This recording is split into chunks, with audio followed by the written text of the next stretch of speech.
Hi friends, பாருங்கள் எங்கள் சாமக்காட்டில் பாருங்கள் எத்தனை பேர் வேலை செஞ்சிட்ருக்காங்க பாருங்கள். எவ்வளோ அழகாக வந்து விவசாயத்தை வந்து இந்த காலத்தில் வந்து காப்பாற்றிட்டுருக்காங்க. இந்த வீடியோ இந்த இந்த வீடியோ உங்களுக்கு பிடிச்சிருந்தால் லைக் பண்ணுங்கள், கமெண்ட் பண்ணுங்கள், ஷேர் பண்ணுங்கள், சப்போர்ட் பண்ணுங்கள் ஃப்ரெண்ட்ஸ். பாருங்கள் இந்த வயசில் பாருங்கள், ஒவ்வொருத்தருக்கும் 40 வயசு 50 வயசு இருக்கும், 60 வயசு 70 வயசு இருக்கும். ஆனாலும் இந்த வயசுலேயே வந்துட்டு பாருங்கள் எவ்வளோ கஷ்டப்பட்டு நம்ம விவசாயத்தை வந்து காப்பாற்றிட்டுருக்காங்க. விவசாயத்தை காப்பாற்றுறதுனால எனக்கு ரொம்ப ரொம்ப பிடிச்சிருக்கு. விவசாயம்னா எனக்கு ரொம்ப பிடிக்கும். பாருங்கள் அதுக்கெல்லாம் இவர் தான் காரணம். அண்ணா வந்துட்டு இத்தனை ஏப்பா நீங்களும் போய் வேலை செய்யுங்கப்பா.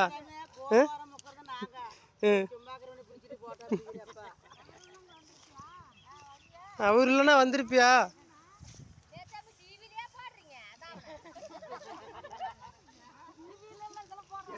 சாப்பாட்டு போங்க, எடுங்க எடுங்க எடுங்க, சாப்பாட்டுக்கு போங்க.